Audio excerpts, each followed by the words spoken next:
Dear children, let's continue with The Invisible Man, H.G. Wells. We were doing the summary of the novel chapter wise, and we had reached the point where the invisible man realizes that he can no longer live in the Coaches and Horses Inn because the people are getting inquisitive. He leaves in a huff after an argument with Mr. Hall about the money, and he also knows that they suspect him for the robbery at the vicarage. So he leaves in a huff, and there he enlists Mr. Marvel, a tramp, to help him as his assistant, as his courier, to carry things and to buy things. So he goes back with Marvel to the inn, and there they decide to take his things out.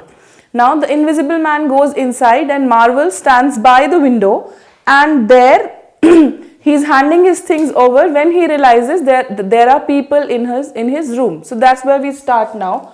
Marvel, sent by the invisible man to the inn to collect his belongings. He is standing outside. Marvel is standing outside. Now Huckster, another neighbor of the inn, notices Marvel standing outside and somebody is handing books to him. So he suspects him to be a thief. Now he starts running after Marvel and gives him a chase, but he is caught by the invisible man, tripped by him, and he is hurt. On the other hand, the people in the inn, Cuss and Bunting, are going through the papers of this man, the invisible man, and then at that point of time, the invisible man enters the room. Now there is a scuffle between them. He beats them and scares them away, and also takes off their clothes. Now Huckster is still chasing Marvel in the next chapter. Cuss reveals that the invisible man has beaten them and taken their clothes. In fact, Bunting is still wearing a newspaper. Now the Iping people, the village people, also join the chase. They also run after Huckster, but they are all beaten by the invisible man because there is a lot of confusion. They cannot see him.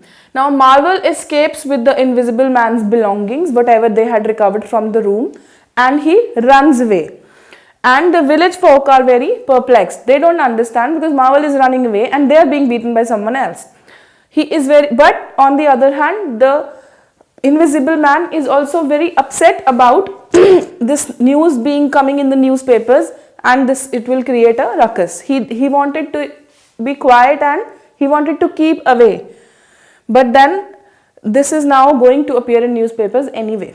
Now in the next chapter, we see that Mr. Marvel and the invisible man reach Bramblehurst separately, but he finds him, and Marvel tries to convince him to let him go, but the invisible man has decided that Marvel will be his courier. He will be carrying his books and belongings.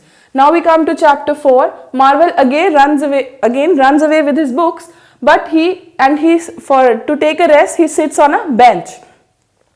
There he meets an elderly mariner who discusses this news about the invisible man with him. Marvel is just about to tell him the secret, but suddenly again the invisible man finds him and pushes him forward, and this confuses the marine also. Say there is a lot of confusion because you cannot see the person who's pushing you or who's beating you. So they are all very perplexed. In the next chapter, we see Dr. Kemp in his house. He's looking out of his window and thinking about the news that is going on. Suddenly he sees Marvel running ahead with a lot of terror on his face, and he starts condemning the unscientific attitude of the people. He thinks that actually Marvel is running because he's terrorized of the news and there is a lot of chaos in the town. He thinks himself to be very scientific. He thinks he's too scientific even to believe in the invisible man.